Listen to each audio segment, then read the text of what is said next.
יברכך אדוני וישמרך, יאר אדוני פניו אליך ויחונך, יישא אדוני פניו אליך וישם לך שלום.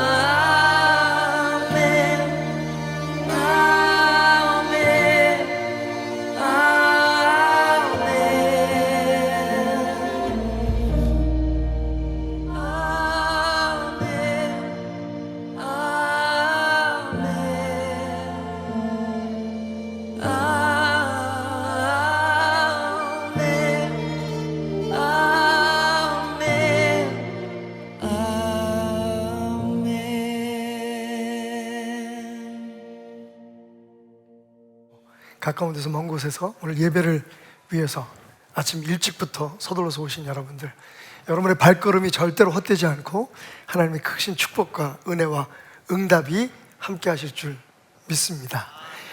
우리가 지금 다윗의 믹담을 공부하고 있습니다. 믹담, 황금시, 골든 포임이라는 의미도 있고요. 그리고 비문, 비석에 세우는 것처럼 우리의 가슴에 새겨야 될 말씀이라는 뜻도 되고요. 그리고 마지막으로는 입을 벌리지 않고, 이 시를 읽을 때는, 이 시를 낭송할 때는, 묵상할 때는 입을 벌리지 말고 마치 입속에서 음식물을 씹듯이 읊조리면서 이 말씀을 삼켜라 라고 하는 의미도 있다고 말씀드렸습니다. 그래서 믹담 르 다윗, 다윗의 믹담 6편 중에서 지난주까지 우리가 2편을 공부했습니다. 오늘 이제 세 번째 시편 56편, 특별한 시를 여러분과 함께 나누도록 하겠습니다. 자, 오늘 말씀을 나누기 전에 여러분의 가슴에 오늘 말씀의 주제 그리고 말씀의 핵심 메시지를 담기 위해서 옆 사람에게 이렇게 한번 건방지게 인사를 하겠습니다. 이렇게 인사합시다. 그래서 어쩔 건데? 우리 아빠한테 잃는다. 요거까지 들어가요. 다시 한번. 그래서 어쩔 건데? 이게 부부가 앉으신 분들은 참 잘 됐다. 우리 아빠한테 잃는다. 자, 다시 한번 해보겠습니다. 그래서 어쩔 건데? 우리 아빠한테 다 잃는다. 굉장히 익숙하고, 그죠? 정겨운 이야기죠. 요번에 우리 손녀가 졸업을 했어요. 유치원 졸업을 했습니다. 그래서 졸업 선물을 뭘 줄까 생각을 하다가 몇 권의 책을 샀는데 그 중에 하나가 재밌어요. 우리 엄마한테 잃을 거야 라는 책입니다. 아주 얇은 책인데요. 베아트리스 루에라고 하시는 분이 글을 쓰시고 로지라고 하는 분이 그림을 그리셨는데 이런 내용이에요. 아이들이 사소한 일로 싸움을 합니다. 제니퍼라는 아이와 로리타라는 아이가 싸움을 하는데 싸우는 이유는 뭐냐면요, 이 제니퍼가 그네를 타는데 그네에서 안 내려오는 거야. 그러니까 자기 순서를 기다리고 있던 로리타가 화가 났죠. 그래가지고 빨리 내려오라고 그래요. 그래서 싸움이 붙습니다. 그리고는 로리타가 엄마한테 가서 이르죠. 우리 엄마한테 가서 이를 거야. 예, 어릴 때 그만큼 힘이 있는 무기는 없죠, 그죠? 그래서 엄마한테 막 달려가가지고 엄마한테 로리타가 막 고자질을 합니다. 너 제니퍼가 뭐, 근데 엄마가 시큰둥해요. 그랬구나. 그럼 좀 더 기다려주지. 친구인데. 로리타가 머리를 써서 어린아이인데 잔머리를 굴려가지고 엄마한테 이렇게 해요. 근데 엄마, 나한테만 그런 게 아니야. 로리타가 그러는데 엄마가 만든 쿠키가 너무 맛이 없대. 그러니까 엄마가 이제 화가 난 거죠. 누가 그런 말을 했대? 제니퍼 엄마가 그랬대. 그래서 이제 이 아이들 싸움이 어른 싸움이 된 거죠. 그렇게 그 두 아이의 싸움이 엄마들의 싸움이 되고, 근데 이제 시간이 흐르면서 화해를 하게 됩니다. 아이들도 화해하고 엄마도 화해하게 돼요. 그래서 마지막으로 소위 그 맛없는 쿠키를 함께 나눠 먹으면서 얘기는 훈훈하게 끝납니다. 여기서 우리 엄마한테 가서 잃을 거야 라고 하는 말이 굉장히 제 가슴에 새겨졌습니다. 그래서 아이들 동화이긴 하지만 한번 제가 좀 읽어봤어요. 여러분, 오늘 말씀이 그렇습니다. 사실은 이 믹담이요, 다윗의 시들이 그냥 하나의 맥락으로 이해하기가 쉽지가 않아요. 어떻게 보면 이게 조울증 걸린 사람 같아. 처음에는 막 누구에 대해서 탄식을 하고 누구에 대해서 욕을 하다가 갑자기 그런데 하나님 나 행복해요, 하나님이 계시니까, 이렇게 그 감정의 변화가 이 13절에 혹은 16편 같은 경우에 57편 같은 경우에 11절에 그 짧은 말씀 속에 다 들어가 있어요. 봄, 여름, 가을, 겨울이, 우리의 감정의 봄, 여름, 가을이 다 들어가 있습니다. 그래서 말씀을 이해하기가 쉽지가 않아요. 제가 누굽니까? 오늘 이 말씀은 여러분이 딱 이해하기 쉽게 제가 제 나름대로 다시 짧게 요약을 해봅니다. 이런 얘기예요. 시편 56편을 쉽고 간단하게 풀어보면, 하나님 아버지 살려주세요. 나쁜 애들이 매일 괴롭히고 못살게 굴고 내 말을 곡해하고 심지어는 내 뒷조사까지 해요. 쟤네들 진짜 나쁜 애들이거든요. 혼 좀 내주세요, 아버지. 아버지, 내 편은 아버지밖에 없어요. 아시잖아요. 꼭 보답해 드릴게요. 제가 약속한 게 있어서. 아버지, 근데 늘 곁에서 힘이 되어주셔서 고마워요. 끝. 오늘 전체 내용을 요약해보면 이런 얘기예요. 아버지한테 가서 고자질하는 겁니다. 자기를 힘들게 하고 괴롭히는 적이 아니라 그 모든 아픈 감정과 상처받은 감정을 하나님께 가서, 너 우리 아버지한테 이럴 거야? 너 아무것도, 우리 아버지가 누군 줄 알아? 그리고 나 아버지한테 가서 아버지 쟤네들 좀 어떻게 혼 좀 내주세요. 아주 애들이 질이 안 좋아. 오늘 말씀 보세요, 여러분. 뭐라고 얘기합니까? 나를 삼키려고 종일 압제를 해요. 아주 죽이려고 작정을 했나 봐, 쟤네들이. 그리고 얘기를 합니다. 내 말을 곡해해요. 5절. 아니 무슨 말을 하면 왜 그렇게 다 삐딱하게 생각하는지, 왜 이상하게 자꾸만 오해하는지, 미치겠어요, 아버지. 그뿐이 아니에요. 내 생명을 엿보았던 것 같이 모여서요, 숨어서 내 발자취를 지켜보고 있습니다. 나의 일거수일투족을 다 지켜보고 있어요. 정말 무섭습니다. 그런데 내게는 아버지가 계시네요. 아버지한테 지금 저 나쁜 애들 내게 어떻게 했는지 고자질 할게요. 아버지한테 고자질하면, 아버지한테 일러 바치면 아버지가 항상 해결해 주셨잖아요. 오늘 이 상황도 그렇게 아버지의 능력으로 해결해 주셔서 앞으로 아버지하고 꽃길만 걸어가고 싶어요. 이런 내용이에요. 여러분 기억하시겠지만 여러분의 그 생각을 다시 리마인드 해드리기 위해서, 우리가 16편에서는, 시편 16편에서는 다윗이 자기 성찰을 통해서 그의 삶에 새로운 날들을 열어갔다는 말씀을 드렸죠. 다윗의 삶이 엄청 힘들었잖아요. 적들은 왜 그렇게 많은지. 그런데 다윗은 그걸 다른 사람들 탓을 하거나 혹은 뭐 환경을 탓한 게 아니라 자기 스스로에게 밤마다 물어봤죠. 나는 뭐 잘못한 게 없나? 왜 이런 일들이 벌어질까? 자기 성찰이 다윗으로 하여금 그 쓰러질 수밖에 없고 무너질 수밖에 없는 상황 속에서 다시 새날을 깨우는 힘이 되었다. 그리고 구체적으로 그러면 새날을 어떻게 깨우느냐? 지난주에 우리가 함께 나눴던 57편에서 예배를 통해서 깨웠다. 어떤 상황 속에서, 모든 상황 속에서 다윗은 가장 첫 번째로 결정하고 결심하고 반응했던 게 뭐냐면, 어떤 문제가 생겼을 때, 누가 나를 속을 새길 때, 그때 제일 먼저 첫 번째 반응이 뭐였냐면 예배였다는, 예배. 여러분, 예배는 우리에게 엄청난 무기입니다. 우리의 삶이 힘들고 지치고 절망스럽고 고통스러운 모든 일들에서 벗어날 수 있는 비결이 뭐냐면요, 1순위 예배, 무조건 예배. 예배를 드리다 보면 하나님의 은혜에 잠기게 되고 하나님의 말씀을 듣게 되고 우리의 감정들이 하나님 앞에서 내려지죠.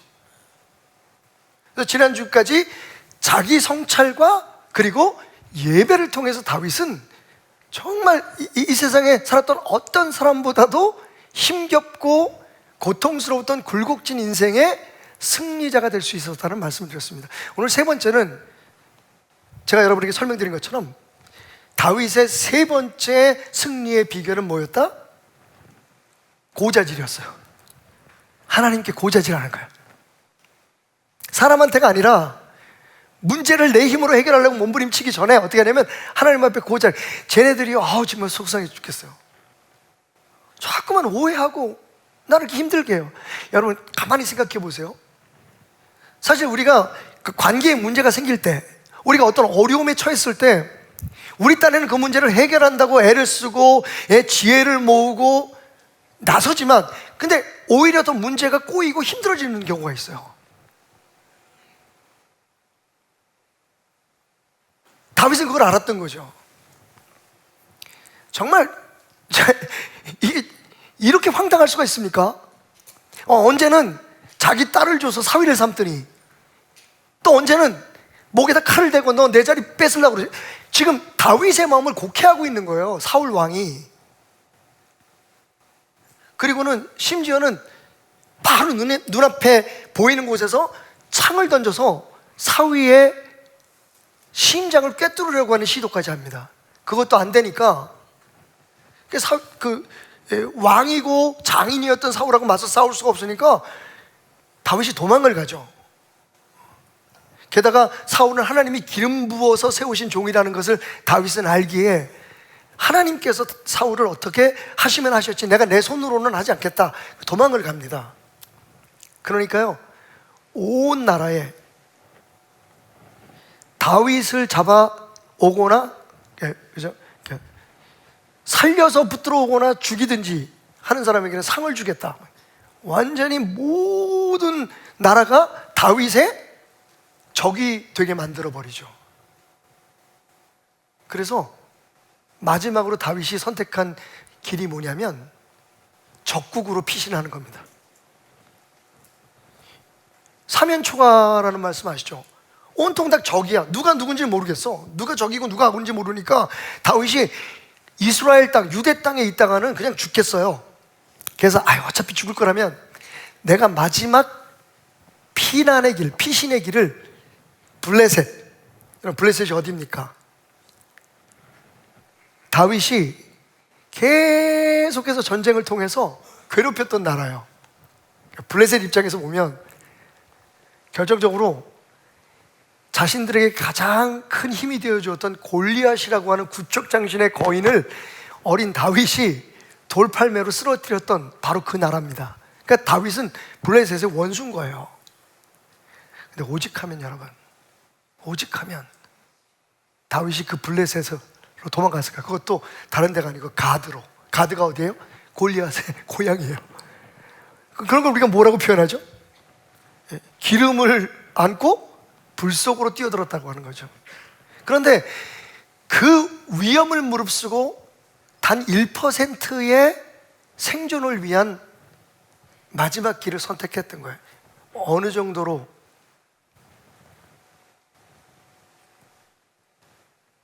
처참한 상황에 빠졌는지 생각하시겠죠.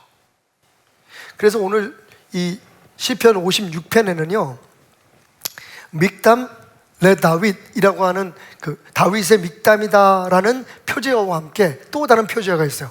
베호즈 오토 펠리시팀 베가트. 이게 무슨 말이냐면 다윗이 블레셋의 가드에 붙들려 있을 때에 라는 얘기예요. 거기에서 위기에 처해서 다윗이 목숨을 구하기 위해서 무슨 짓을 합니까? 미친 사람 흉내를 내요. 아니나 다를까 다윗이 딱 가드에 들어갔더니요 블레셋 사람들이 전부 다 다윗의 눈을 부릅뜨고 이 왼수가 온 거잖아요. 왼수가. 그래서 죽이려고 해요. 여러 가지 말로 다윗을 궁지에 몰아갑니다. 그러니까 다윗이 살기 위해서는 다른 방법이 없어요. 나는 이제 쓸모없는 인간이야. 난 아무것도 못해. 난 미쳤어. 하하하. 이러고는 침을 질질 흘리면서 연기도 잘해. 여러분, 성경에 보면 왕궁의 문을 손톱으로 긁으면서 손톱에서 피가 탈 때까지 짐승처럼 울부짖으면서 미친 짓을 했대요. 그러니까 가드의 블레셋의 왕이 야야 저 미친놈 죽여서 뭐하니? 그냥 살려놓으면 그게 우리한테는 이득이야. 생각해봐라. 야, 우리에게 가장 눈에 가시 같았던 저 다윗이 쥐발로 걸어왔잖아. 그것도 미쳤잖아. 그 사실을 만약에 다윗이 우리 품에 있다는 생각을 알고 전쟁을 할 때, 이스라엘과 싸울 때 다윗은 맨 앞에 세워가지고 우리가 전쟁을 치른다면 야, 이스라엘 사람들이 얼마나 기가 죽겠냐. 한때는 자신의 나라의 영웅이었던, 나라를 구했던 이강인이 아니고 다윗이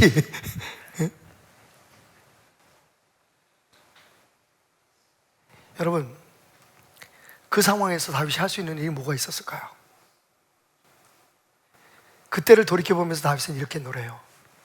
내가 그때 너무 무서웠지. 무슨 말만 하면 곡해하고 너 나 속일라 그러는 거지?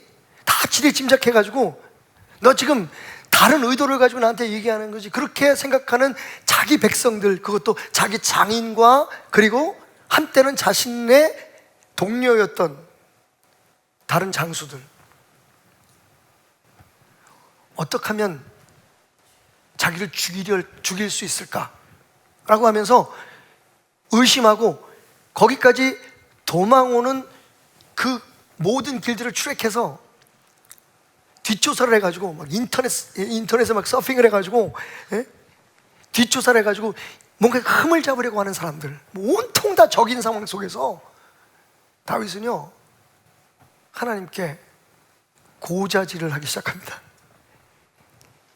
하나님 아시죠? 보시죠? 쟤들 진짜 나쁜 애들이에요. 하나님은 내 진심을 아시잖아요. 하나님은 지금 내 상황을 아시잖아요. 하나님, 쟤네들 손 좀 봐주세요.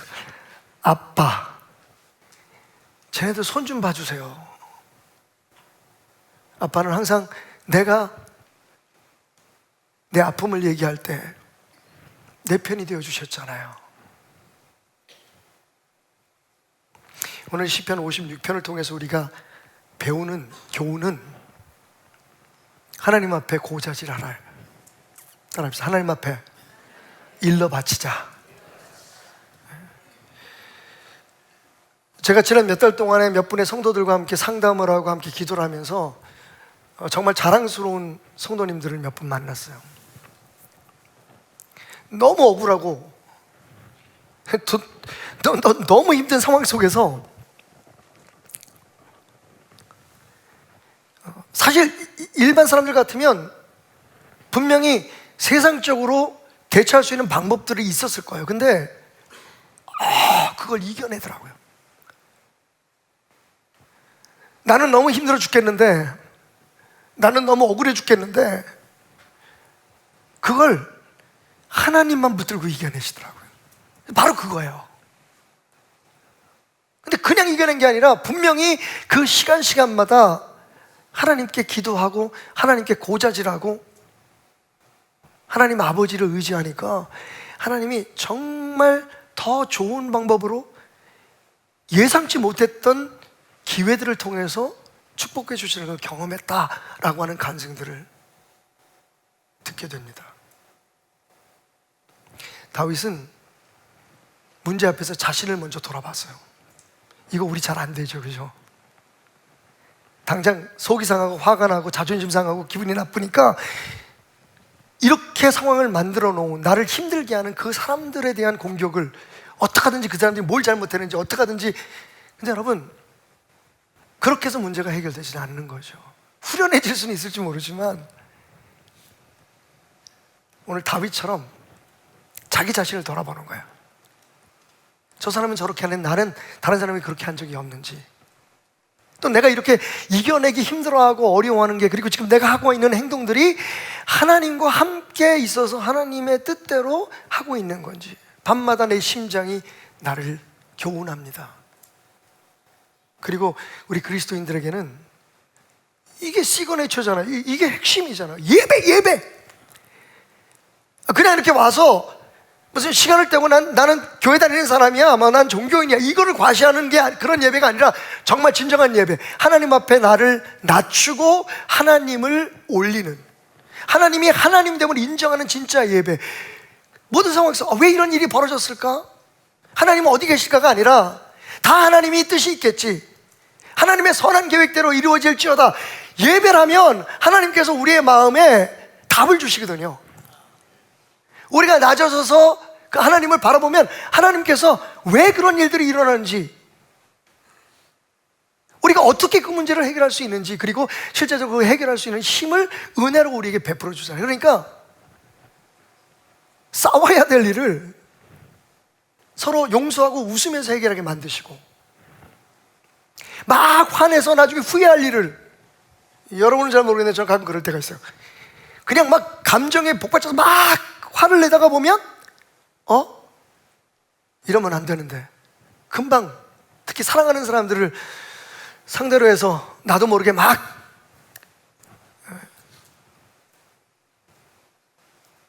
내 감정을 쏟아놨을 때 금방 후회하거든요. 근데 진짜 사과하고 화해하기도 힘들어. 다윗은 그걸 예배로 풀었다는 거죠. 그리고 예배하면서 뭘 했냐면, 그냥 내 안에 있는 감정을 내가 못나서 그래, 나 화내면 안 돼, 이러고 누른 게 아니라 그거 그냥 하나님 앞에 다 고자질 해버린 거야. 하나님 앞에 다 맡긴 거야. 쟤네들이요, 저렇게 살면 안 되는데 왜 나를 이렇게 괴롭히는지 몰라. 하나님, 되는 일이 없어요. 하나님께만 말씀드릴게요.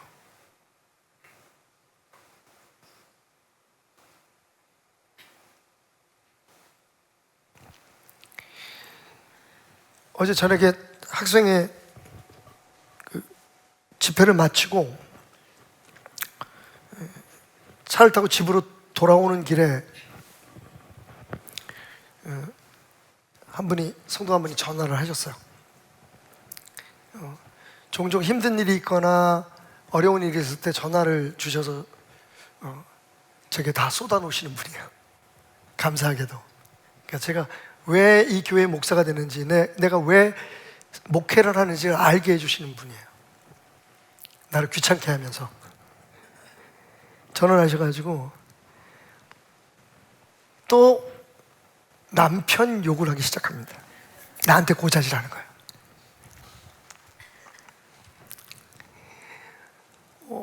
오래간만에 와가지고 그렇게 속을 뒤집어 놓고 막 다 부셔놓고 간다는 거야. 그러면서 정말 막 복받쳐 오르는 그 서름을, 나는 정말 평생을 아이들 키우고 이러면서 자기 뒷바라지를 이러는데 왜 그런 줄 모르겠다고. 그러면서 꼭 빼놓지 않은 얘기가 있죠. 목사님 전화 잘못했나 봐요. 목사님 바쁘신데.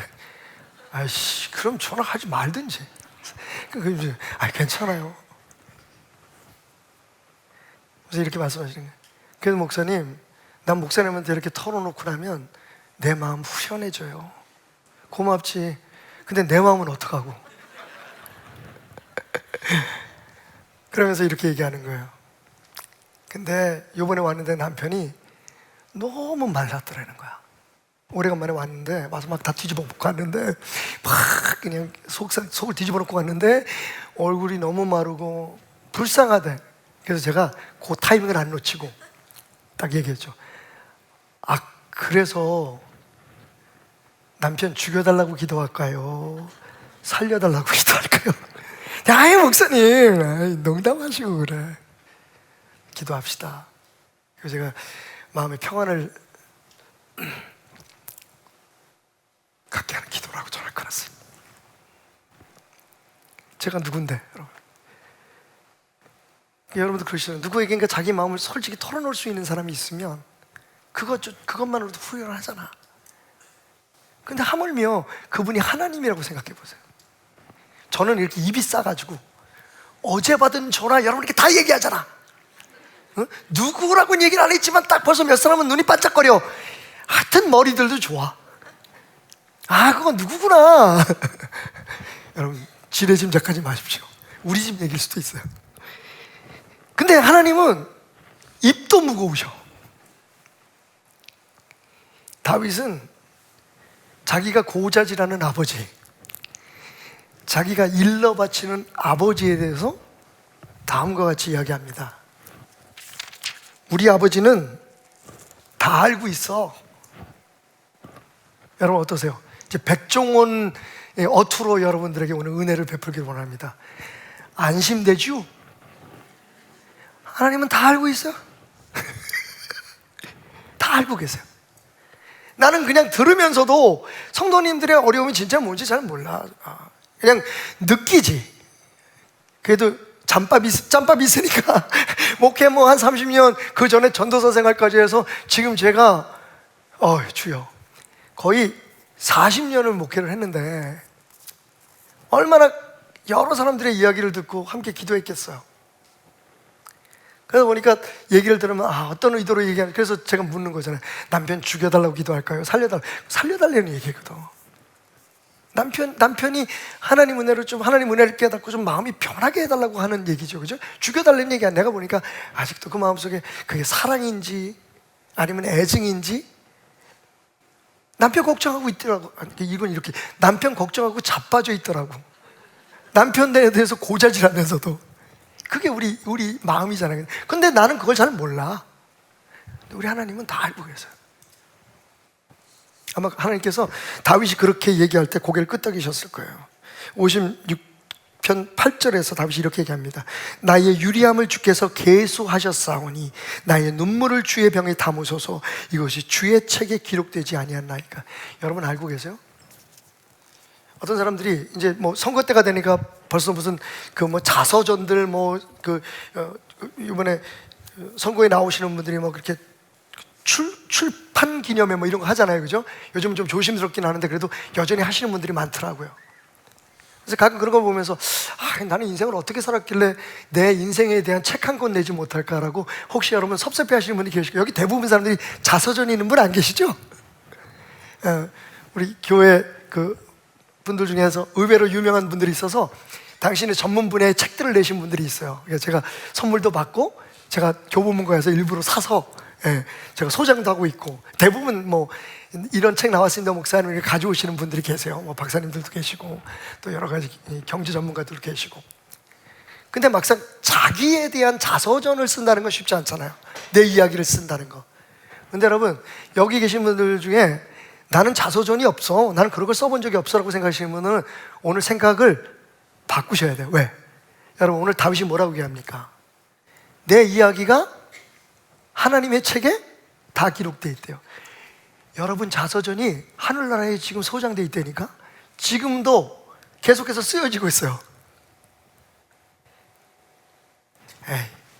내킨 김에 우리 옆 사람에게 한 번 더 플렉스 합시다. 알고 있어? 나 자서전 있는 사람이야. 시작.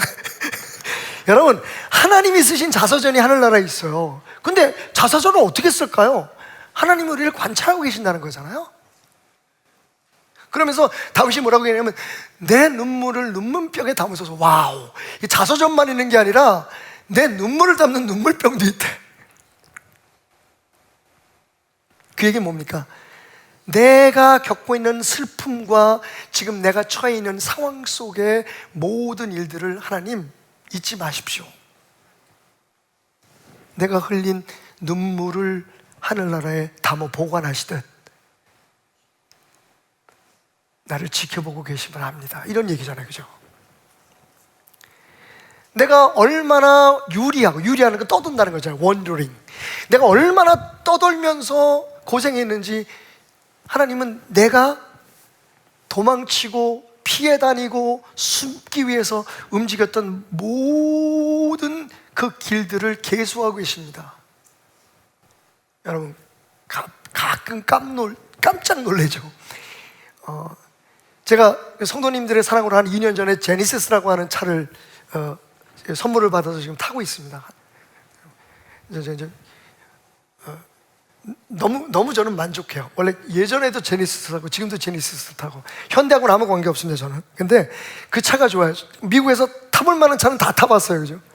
뭐 좋은 차는 아니라도 중고차라도 미화로 $800, 그러니까 그 당시에 80만 원짜리 똥차부터 시작해서 일본 함께 공부하던 일본 친구가 저한테 주고 간 폭스바겐 그 풍뎅이 차 있죠. 예. 일주일 타고 폐차시키는데 50불 줬습니다. 뭐 그런 차도 타보고 그러다가 나중에는 우리 처남이 미국에 와서 좀 살다가 산 차가 있었어요. 그래서 그 차를 타시다가 처남이 한국으로 다시 나오면서 어이 박 목사 이거 사지. 그래가지고 얼떨결에 인수받아서 탄 차가 제일 좋은 차였어. 근데 지금 타고 다니는 차가 너무 좋은데 가끔 섬찟해요. 왜냐하면 한 달에 한 번씩 리포트가 와. 내가 제일 속도를 냈을 때가 몇 킬로, 내가 제일 느리게 갔을 때가 언제, 지난달보다 몇 킬로를 더 가셨고 어디를 자주 가셨고. 이야, 여러분 혹시 남편이 바람 피는 게 의심되시는 분이 계시면 제네시스 사드리십시오. 킵 트랙이 돼요. 그게 정확하게 나와요. 그래서 제 운전 습관까지, 심지어는 급브레이크를 몇 번 밟았고 비상등을 몇 번 켰고 소름이 끼쳐요. 그리고 여러분 그것뿐만 아니라 여러분 구글 가지고 계시는 분들이 있잖아요. 보면 가끔 갔다가 지난달에 여행 갔던 곳, 지난달에 어디 갔던 곳, 거기 지도부터 내가 방문했던 카페까지 다 나와. 누가 보고 계실까요? 구글님이 보고 계세요.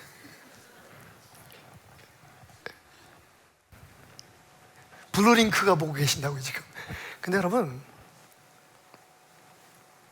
그래도 우리가 숨기고 살 수 있는 일이 많고, 그래도 우리의 그런 삶이 눈에 띄지 않을 수 있잖아요. 근데 하나님에게는 그런 일이 없어요. 그래서 다윗이 하나님 앞에 고자질하는 거야. 다 보셨죠? 다 아시잖아요. 하나님 나 이렇게 억울해, 나 이렇게 힘들어, 나 좀 살려주세요. 여러분 어떠세요? 안심되죠? 그 하나님이 우리 아버지예요. 두 번째로 다윗은 뭐라고 얘기했냐면 9절에서 내가 아뢰는 날에 내 원수들이 물러가리니. 여러분 이거 굉장히 중요한데, 문법적으로 내가 하나님 앞에 고자질하는 날, 내가 하나님 앞에 기도하는 날, 내가 하나님 앞에 아뢰는 그 날에, 여기 the day, 바로 그 날에 하나님께서 나를, 원수들을 내게서 물러가게 하셨다. 그러니까 하나님의 응답이 얼마나 빠른지 지금 얘기하고 있어요. 하나님이 얼마나 간절히 우리의 삶의 문제들을 해결하기를 원하시는지. 그러면서 이렇게 얘기합니다. 이것으로 하나님이 내 편이심을 내가 아나이다. 다윗은 고백하는 거죠. 우리 아버지가 누군지 알아? 우리 아버지가 내 찐편이야. 진짜 내 편은 우리 아버지야. 여러분 이게 얼마나 큰 힘이 됩니까? 하나님 아버지가 내 편이라는 걸 여러분은 어떻게 아세요? 다윗은 자신의 기도를 듣고 그때 응답하신, 즉시 응답해 주신 하나님의 그 역사하심을 보고 얘기하지만, 우리는요 그보다 더 확실한 증거가 있어요. 그게 뭔지 아십니까? 십자가예요.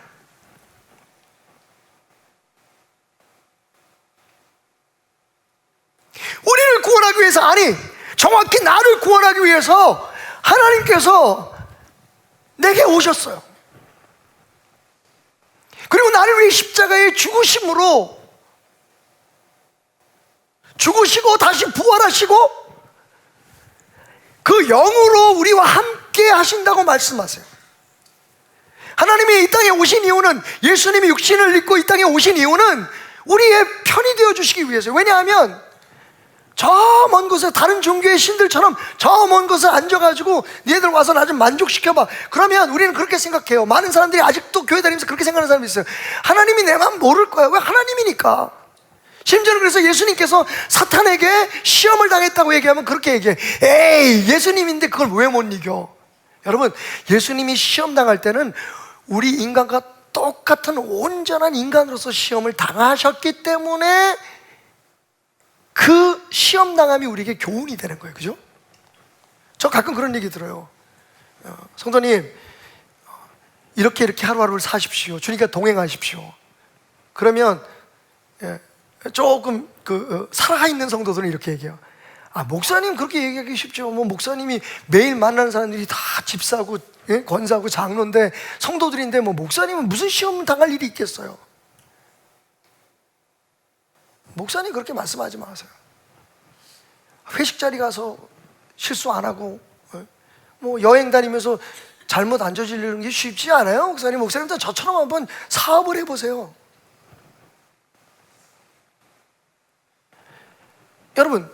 여러분과 내 사이에도 그런 장벽이 있는데, 만약에 예수님께서 인간으로 오셨는데 여전히 하나님만으로만 생각한다면 우리가 예수님께 배울 게 뭐가 있습니까 도대체? 그죠? 여러분, 예수님이 우리한테 오신 이유는요, 진짜 우리의 편인 것을 알려주시기 위해서요. 니네들이 당하는 고통 내가 당하고 네가 지금 억울해하는 건 내가 억울해하다. 보세요 여러분, 오늘도 우리가 아침에 지금 사순절을 지나고 있기 때문에 우리 시문자들, 교육자들이 함께 모여가지고 오늘 아침에 나눈 말씀이 마가복음 15장 말씀이었는데, 예수님께서 그 빌라도의 법정에 가서 그 신문을 당하시는 말씀 우리가 묵상을 했어요. 아침에 1절부터 15절까지. 근데 제가 그런 얘기를 했죠. 희한하지 않아요 여러분? 목사님들 다 아시겠지만, 아니 이러면 하나님이 도와주셔야 되는 거 아니에요? 예수님이 십자가를 지러 가시는 순간부터 십자가에 달릴 때까지 여러분, 우리가 생각하는 기적은 일어나지 않았어요. 그죠? 우리가 생각하는 기적은 뭘까요?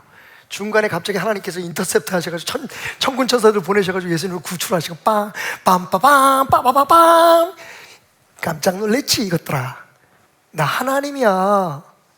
뭐 이런 걸 바라잖아요. 왜냐면 우리가 예수를 믿고 교회 다니고 신앙생활하고 기도하면서 우리 삶에 어떤 문제들이 생기고 그러면 항상 하나님 앞에 기도하잖아요. 하나님 제발 응답하시고 기적을 베푸셔서 이 고통에서 벗어나게 해달라고. 근데 그게 안 해결되는 수가 있잖아. 그러면 예수님을 보셔야 돼요.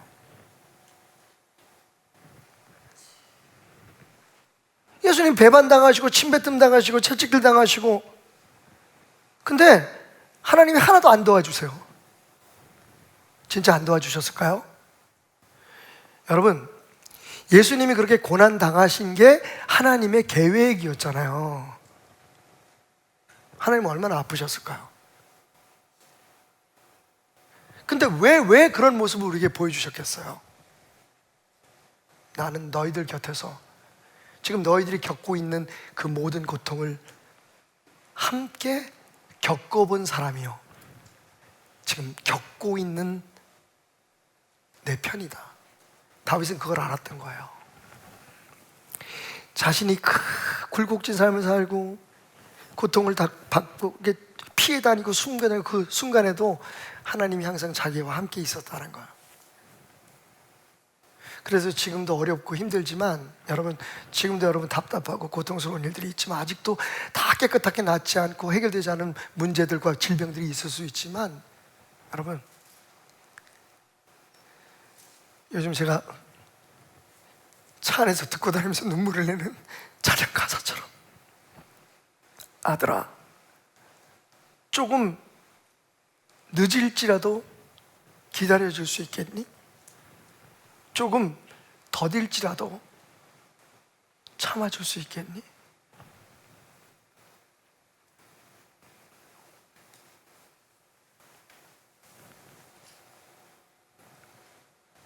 그 확신이 있었던 거예요. 하나님 내 편이야. 내가 지금 힘들고 어려울 때 하나님이 날 떠나신 게 아니라 그 일을 통해서 하나님이 이루시고자 원하는 일이 있어서 오늘 나에게 이렇게 말씀하고 계시겠지? 딸아, 조금 더딜지라도 기다려줄 수 있겠니? 내가 지금 이루고자 하는 일이 너에게는 되게 답답하고 힘들 수 있어. 너에게는 상상도 못하고 기대하지 않고 삶 속에서 일어나지 않은 일이었으면 좋을 수도 있어. 하지만 딸아, 지금 내가 널 위해서 일하고 있어.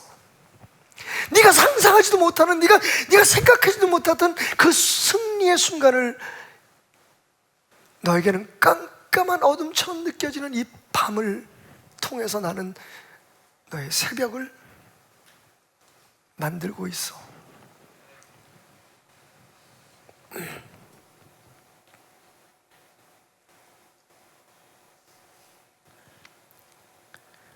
어때요, 여러분?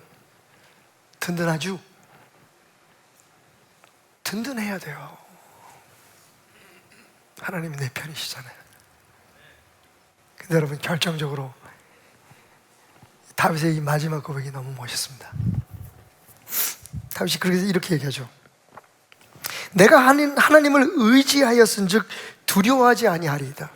두려워했다는 거예요. 근데 하나님이 누구인지, 그 하나님 앞에 내 마음을 다 토해내고 내가 힘들고 어려운 것들을 다 고자질하고 나니까 두려움이 사라져 버려요.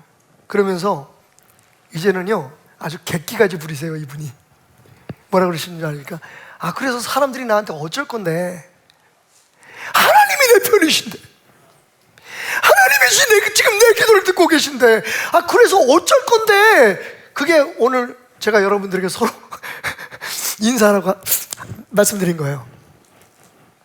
그래서 뭘 어쩔 건데, 나 우리 아버지한테 고자질한다, 일러 바친다. 지금 다윗이 그렇게 그 고난을, 그 처참한 상황을 지금 이겨내고 있는 거예요.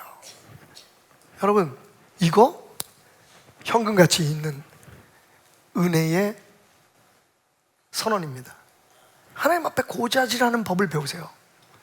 사람들한테 괜히 있을 데 없이 툭툭툭 건드려가지고 사과할 일 생기고 뒤돌아서서 머뭇머뭇 어떻게 먼저 손을 내밀지 못해가지고 괜히 관계 힘들어지고, 내 맘 알잖아, 나 뒤끝 없는 사람이야.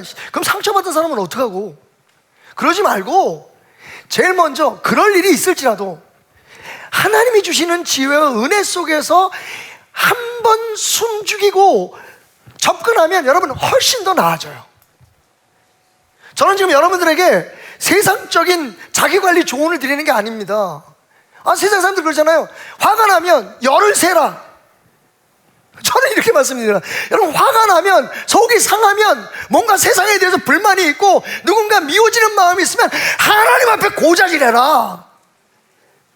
오히려 훨씬 더 은혜 가운데 현금 가치가 있다는 거, 실질적으로 내 삶의 모든 부정적인 감정과 상황들을 이겨낼 수 있는, 두렵고 떨리고 무섭고 하는 상태들을 이겨낼 수 있는 힘이 거기에서 오는 겁니다. 다윗이 그렇게 얘기하잖아요. 내가 하나님을 의지함으로 더 이상 두려워하지 않겠습니다. 혈육이 있는 인간들이, 사람들이 도대체 나한테 뭘 할 수 있습니까? 하나님이 지금 내 편이신데, 하나님이 우리 교회에, 여러분의 가정에 나의 편이신데. 다윗이 이렇게 얘기하는 거죠. 우리 아버지는 무적이야, 적이 없어. 우리 아버지는 최고야, 짱이야. 끝났죠?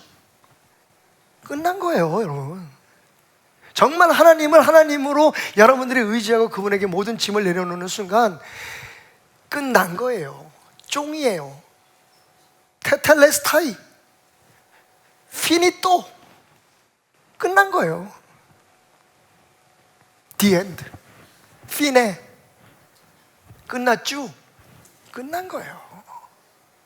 그런데 그런 아버지를 우리가 모시고 있으면, 그런 아버지를 우리가 섬기고 있으면, 그런 아버지가 내 편이라는 것을 우리가 찬양으로, 우리 입술에 고백으로 얘기하면서, 무슨 문제가 생기고 우리의 삶에 무슨 상처가 있거나 아픔이 있으면, 사람들이 괴롭히고 오해가 있으면 우리의 힘으로 해결하려고 하는, 또 막 내 편들을 만들어가지고 이 사람 저 사람 막 끌어들여가지고 내 편 돼줘, 내 마음 알지, 이러고 하니까 사실은 우리의 관계가 은혜에 사로잡혀 있는 관계가 아니라 우리의 몸과 마음이 은혜로 인해서 회복되는 삶이 아니라, 승리하는 삶이 아니라, 다 해보고 안 되면 하나님을 2순위, 3순위로 찾는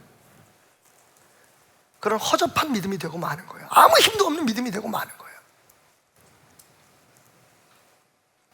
내 잘난 것에 하나님을 조금 더 더하는 것, 그거 신앙 아니에요. 철저하게 하나님 앞에 하나님을 하나님으로 인정함으로 낮아지는 거예요. 요즘 제가 제 신앙에 대해서 점검하면서, 성찰을 하면서, 교회에 대해서 이렇게 한국 교회 여러 분을 보면서 이제 요즘에 돌아오는 화요일에도 제가 목사 자녀들 대상으로 해서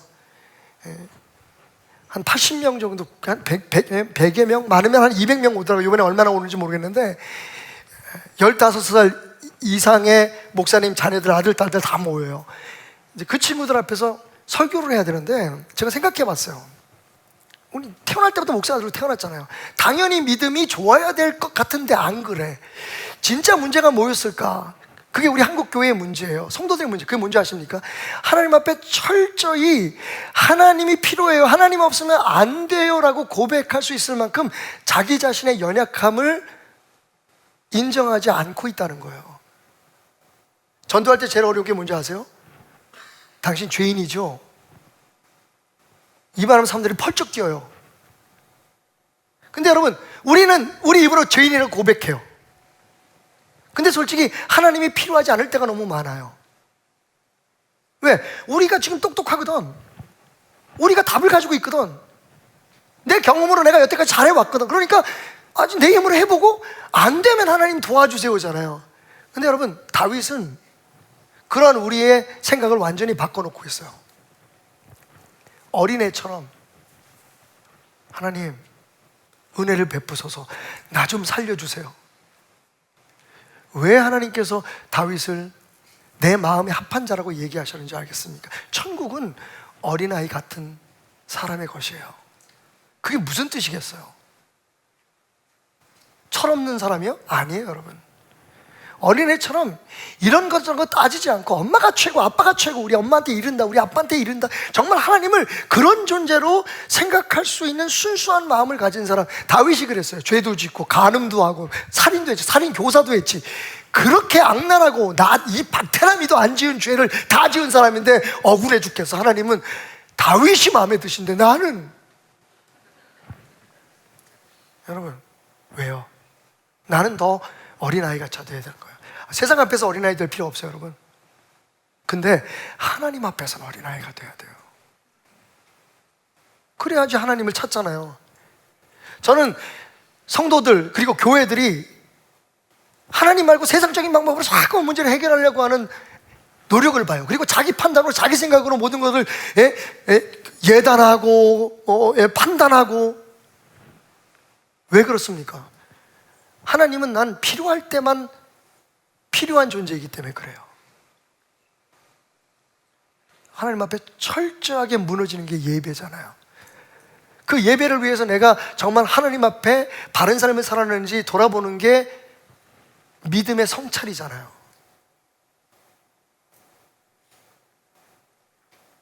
세상에 앞에서 억울한 대접받고 다윗처럼 나 정말 내가 이런 대접을 받아야 돼?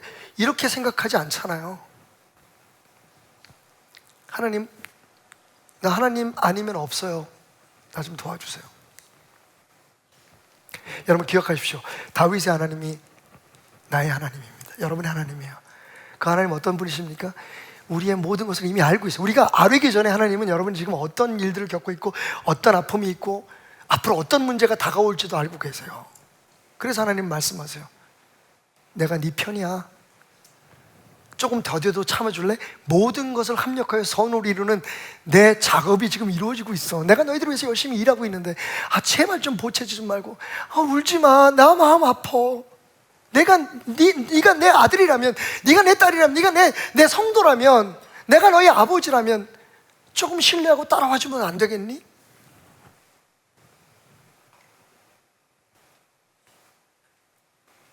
조금 늦어져도 기다려주면 안 되겠니? 네가 정말 나를 무적의 하나님 너의 아버지는 불가능이 없는 분이라고 알고 있다면 말이다. 여러분, 얼마 전 심윤경이라는 분이 쓴 글을 읽었습니다. 나의 아름다운 할머니라는 글인데요, 되게 공감이 갔어요.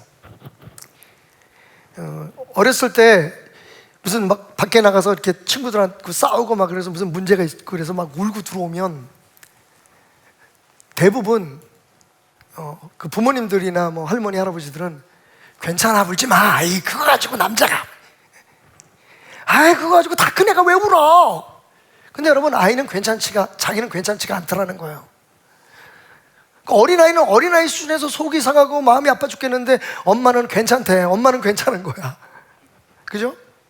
엄마는 괜찮은 거야. 그네 뭐 한 5분 더 늦게 타면 어때? 엄마한테는 건 아무 문제가 없잖아요. 근데 아이한테는 건 심각한 문제거든요. 어쩌면 지구가 멸망하는 것보다 힘든 일일 수도 있어, 기다리는 시간이.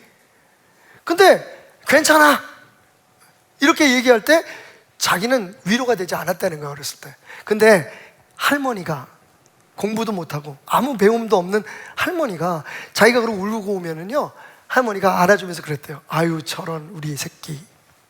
저런, 이 두 글자 그냥 공감해 주는 거야. 그러면서 아유, 얼마나 힘들었을까 내 새끼. 우리 할머니도 그러잖아요. 아이고, 내 강아지. 갑자기 또 왜 강아지가, 아이고, 내 강아지. 화냈죠? 아팠어.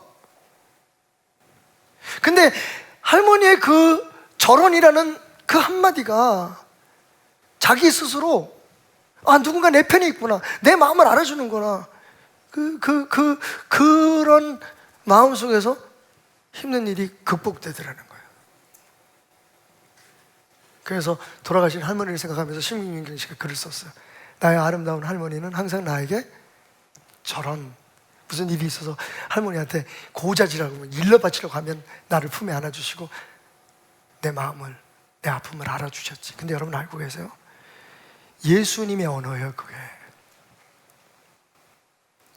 예수님의 이 땅에서 사역의 정신이 뭐냐고 물으면요, 모든 신학자들과 설교자들은 이렇게 얘기합니다. 그건 공감 능력이었다. 긍휼이라고 얘기하죠. 너 아프니? 너 아픈 거 보니까 나도 아프네.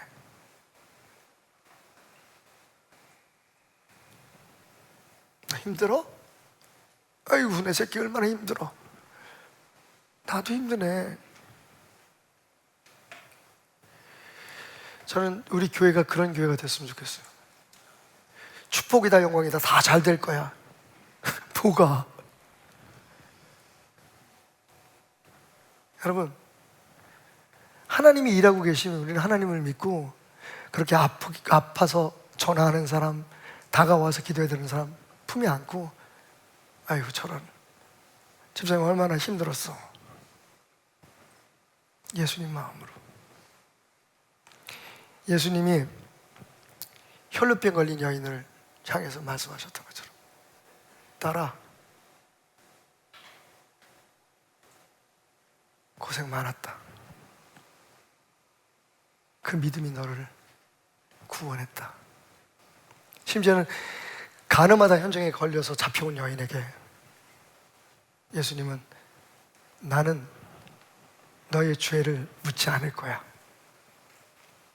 앞으로 그런 죄 짓지 마라. 여러분, 예수님께서 나는 너를 정죄하지 않겠다고 얘기했어요. 예수님이 그 여인이 저지른 죄를, 그 불륜, 간음의 죄를 지은 것을 그냥 묵인하신 게 아니에요. 그 죄에 대한 벌은 내가 받을게. 그러니까 너는 아무 죄도 짓지 않은 사람처럼 살아가라.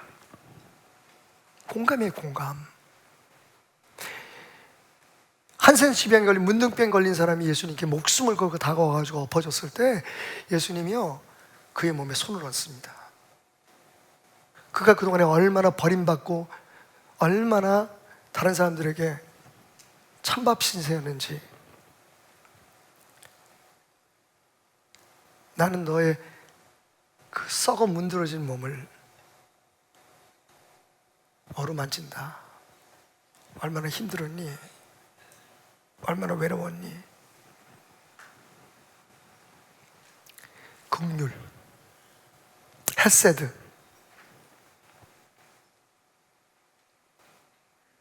사랑. 이 모든 것의 근본은 절함이에요. 절함. 오늘 여러분들이 지금 가지고 있는 아픔, 상처를 하나님 앞에 고자질하다 기도하면요, 하나님이 이렇게 말씀하실 거예요. 아이고 딸아, 저런, 아들아, 저런. 우리 아버지는 다 보고 계시고 알고 계시는 분입니다. 그 능치 못한 하나님 아버지가 오늘 여러분의 편이십니다. 사람이요? 이 세상의 그 무엇도 그분의 사랑에서 우리를 끊이지 못할 겁니다. 그래서 다윗처럼 우리는 고백할 수 있습니다. 어쩔 건데 하나님이 내 편인데, 나 부족하고 연약하고 나 힘이 없지만 하나님을 의지할 때 하나님이 내 편 되어 주신다는데 니네들이 어떡할 건데, 뭘 어떡할 건데 도대체. 저는 이 말씀의 마지막 부분을 유진 피터슨 목사님이 해석하신 메시지 성경의 일부로 여러분에게 소개하면서 설교를 마치려고 합니다. 유진 피터슨 목사님이 이 믹담의 마지막 절을 이렇게 해석하셨어요. 환상적인 언어로. 13절이요. 13절이 뭐냐면, 주께서 내 생명을 사망에서 건지셨습니다. 주께서 나로 하나님 앞 생명의 빛에 다니게 하시려고 실족하지 아니하게 하지 아니하셨나요? 그러니까 이걸 유진 피터슨 목사님께서 이렇게 번역합니다. 주께서 나를 죽음의 벼랑에서 끌어내시고 내 발을 파멸의 낭떠러지에서 끌어내셨으니 나 이제 벼뜨는 생명의 들판을 하나님과 함께 즐거이 거닙니다. 멋있죠, 여러분? 하나님이 내 편이니까, 하나님 앞에 다 쏟아놓고 나니까 나 이제 하나님과 함께 햇볕 뜨는 들판을 걸어가듯 살아가려 합니다. 여러분의 삶의 어려운 문제 앞에서 여러분을 돌아보심으로,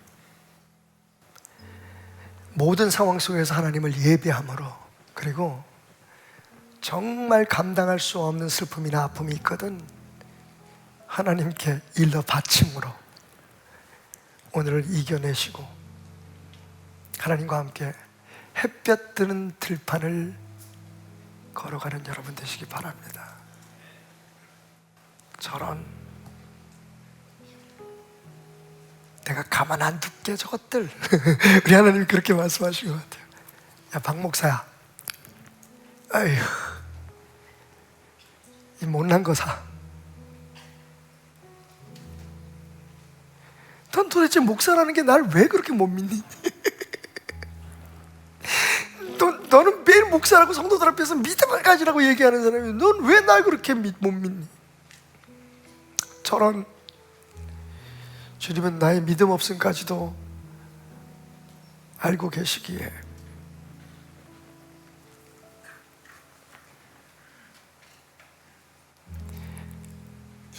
우리의 토소를, 우리의 고자질을 거절하지 않으실 겁니다.